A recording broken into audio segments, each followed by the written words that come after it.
오일샌드로 잘 알려진 이곳 포트 맥머리 시민들은 세계 각국에서 일하기 위해 모여들었습니다.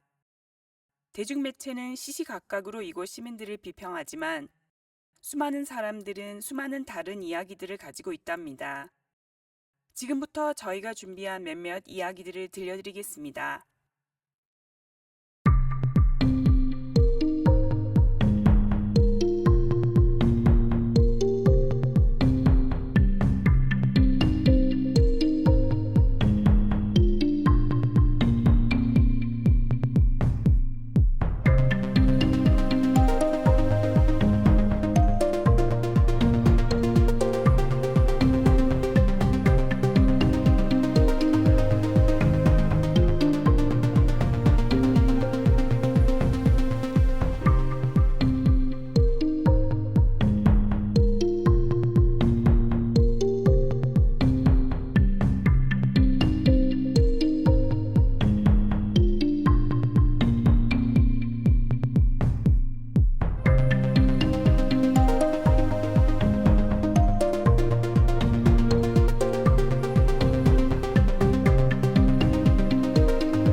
I like small cities or small communities because I've grown up in a small province back in the Philippines, and I'm a provincial kind of boy, so I like it here.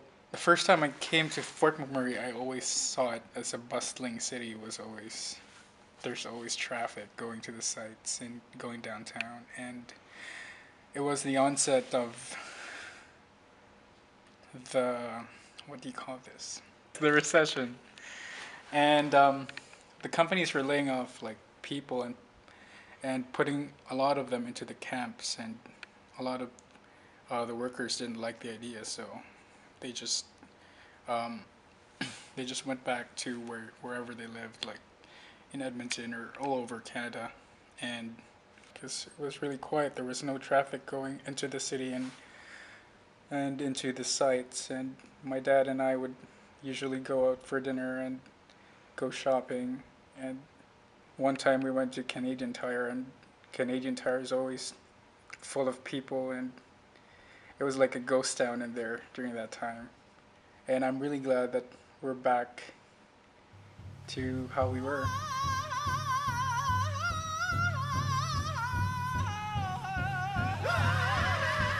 The project that I was involved with, I had an invitation from a local First Nation to camp out with them and to document with them their land uses, their traditional land uses.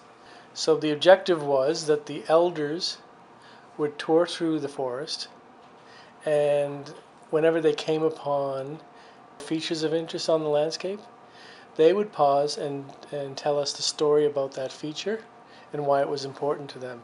And I was very rudely approached by one of the elders, and she said to me, "I've heard who you are. I've heard you come from an oil sands company, and I don't like you." Well, wouldn't you know it, her and I were paired up together for 7 days of walking through the woods, capturing these notes and capturing these locations of traditional land use, and spending every evening together talking about what each of us do day to day. And it was in those talks that I got to learn more about how much she valued the land, and she got to learn more about what my company and the folks I work with do for land reclamation. And it was only, I think, it was only through those discussions that we actually began to heal some of the initial trepidation and maybe a bit of anger as well. And we ended the week, she approached me and she said, "I was wrong on day one, and knowing what I know today and knowing what you've learned from me, I feel like the reclamation at your company will be in a much better place."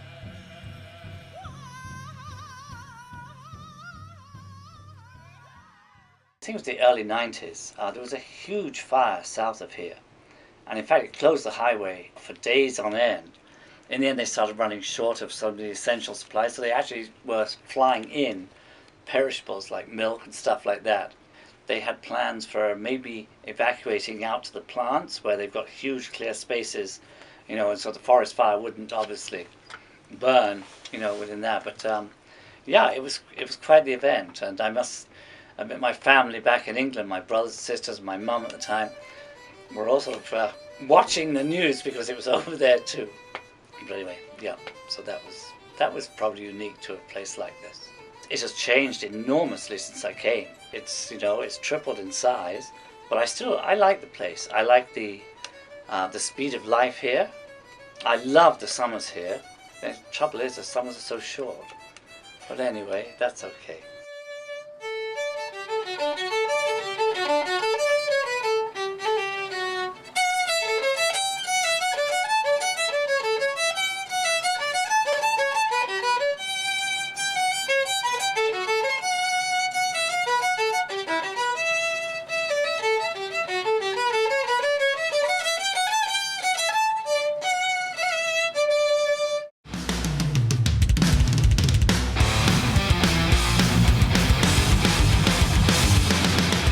Well, I recorded my first studio album with my band Holocaust in Fort McMurray in a friend's basement studio that he had set up. If you want to buy it, you should. www.holocaustmusic.com. Check it out.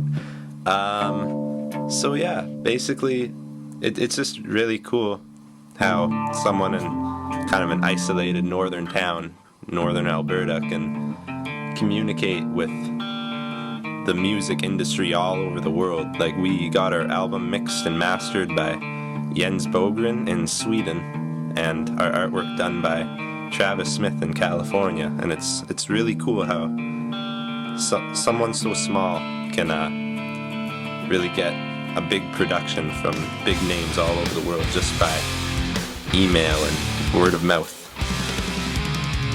Gonna maybe go off somewhere else after high school's all finished with, but who knows? Might even come back one day. It's a good place to live. Good sense of community.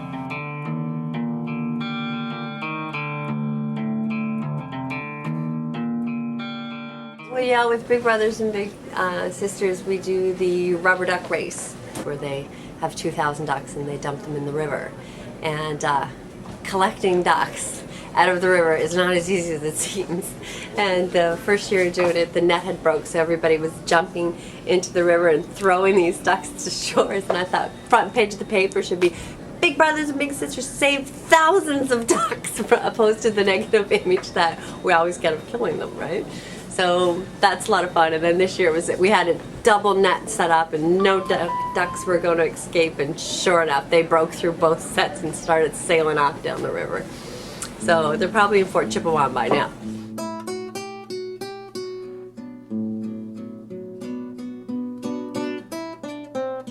I was terrified to talk to people, and so it was very hard. And so I lived in an apartment downtown, and my first experience was with another person. It happened, I came out of my apartment, and I always checked if somebody was in the hallway or not. And so I listened and I looked, and if nobody was in the hallway, I could go to the laundry room to do my laundry. So no sound at all in the hallway, or I didn't see anybody. So I thought, okay, that's a good time. I can run to the laundry room and put my laundry in and run back to the apartment to avoid people. So I took my laundry and I ran to the laundry room, and I walked in the laundry room and there was a lady. And I was just shocked because I was scared, now I can't speak English. This lady got up and she said, "No English, no English." Oh my, so what will I do? And so what I found out later, she spoke Spanish. She couldn't speak English. I couldn't speak English. I couldn't speak Spanish. So I got my dictionary, German, English, and she got her dictionary, English, Spanish. When I want to say something to her, I looked it up in my dictionary. I looked a German word up. I showed it to her in English, and then she looked in her book what it said in English, and then she knew what it meant in Spanish. And that's how we talk.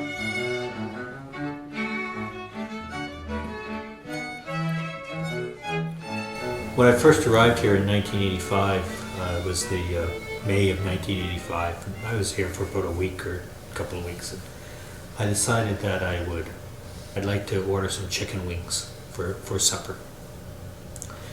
Keeping in mind I lived in Toronto. And so I looked in the phone book for a place that delivered food, A, and B, a place that would have chicken wings. So there was only one place in the phone book that said they served chicken.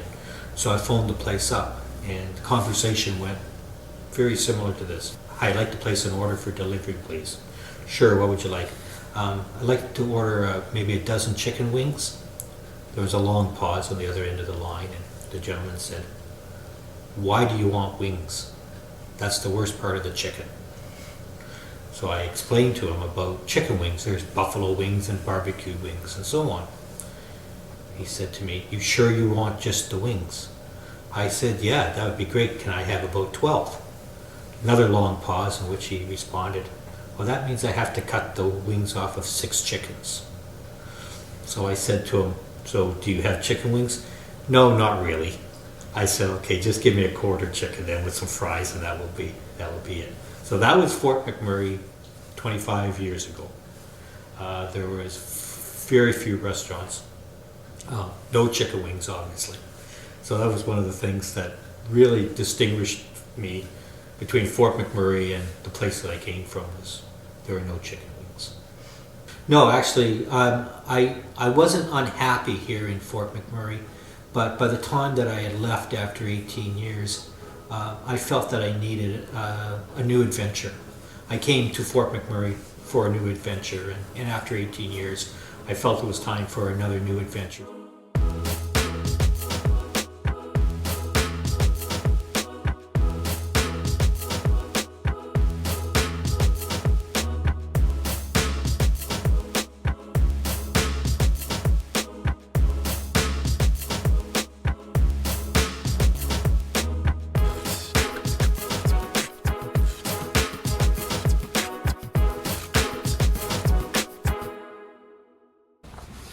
Do you have us in focus? Are we in focus? We should in focus. Yo, it's rolling. Do we supposed to look at it? Oh, didn't see it.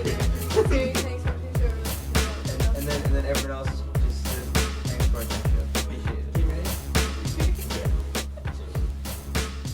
Oh, didn't see you there. Look at that. Thanks for watching our show. We really appreciate it. Yeah, it's really good. Thanks for watching our show. It's good. It's a great job. And you can say that in Korean. Yeah, say it in Korean. Okay, say it 감사합니다 to thank you. 감사합니다.